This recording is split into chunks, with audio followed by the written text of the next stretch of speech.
이렇게 말아받기를 해둔 상태에서 서로 연결을 해줍니다.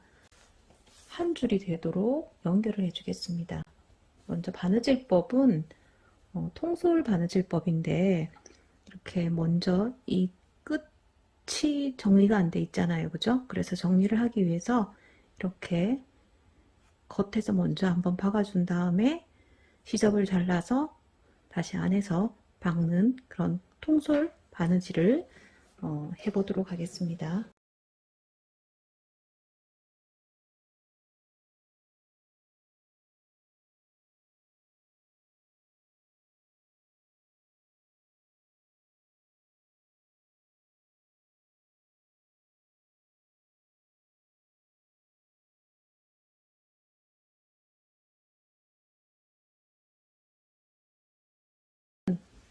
주름을 잡아줘야 합니다. 주름 노루발을 이렇게 교체를 해준 다음에 주름을 잡아주도록 하겠습니다. 주름을 이렇게 세 줄을 만들었을 때 이렇게 원통으로 해서 다 만들어서 주름을 달 수도 있는데 오늘은 부터 해서 이렇게 대각선으로 주름을 잡도록 하겠습니다.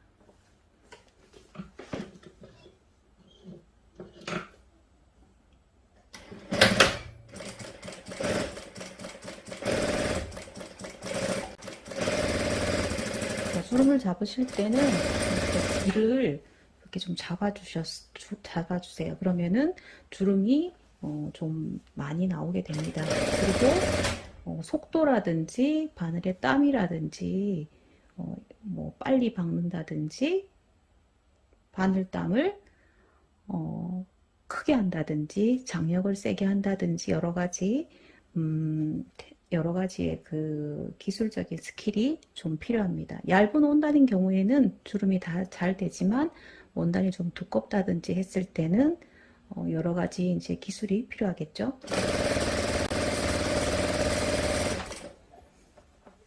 자, 이렇게 주름이 나왔는데 그렇게 생각했던 것만큼 그렇게 많이 되지 않는다 했을 때는 주름 이 장력을 좀 돌려주세요. 오른쪽으로 좀 해주시고요.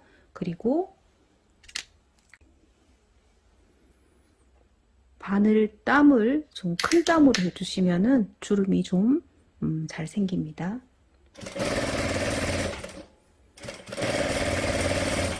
이렇게 뒤쪽에서 손으로 이렇게 좀 잡아주시면 주름이 잘 생깁니다. 물론 얇은 원단은 이러한 어떤 그런 기술을 필요로 하지 않고 주름이 잘 생기는데 원단이 좀 두껍다든지 할 경우에는 이렇게 여러 가지 그 테크닉이 필요합니다. 더 많이 잡고 싶다, 내가 더 많이 잡고 싶다 했을 때는 장력을 더 좀 세게 해주시고요. 땀도 더 크게 해주실 수도 있습니다. 장력이 너무 세버리면은 실이 끊어지는 수도 있으니 그런 경우에는 실이 좀 더 튼튼한 실을 이용을 하셔야 되겠죠.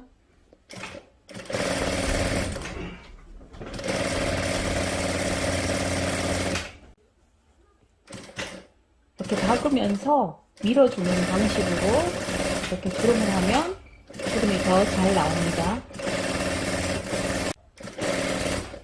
주름이 끝날 쯤에는 다시 이렇게 바로 가는 경우도 있지만 처음처럼 이렇게 옆으로 바이어스 방향으로 빠지도록 끝처리를 하겠습니다.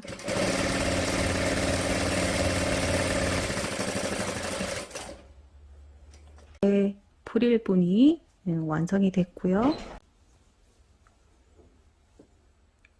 자, 원래대로 장력을 다시 좀 풀어줘야겠죠. 돌렸던 만큼 장력 풀어주시고 바늘땀도 원래대로 다시 맞춰주세요.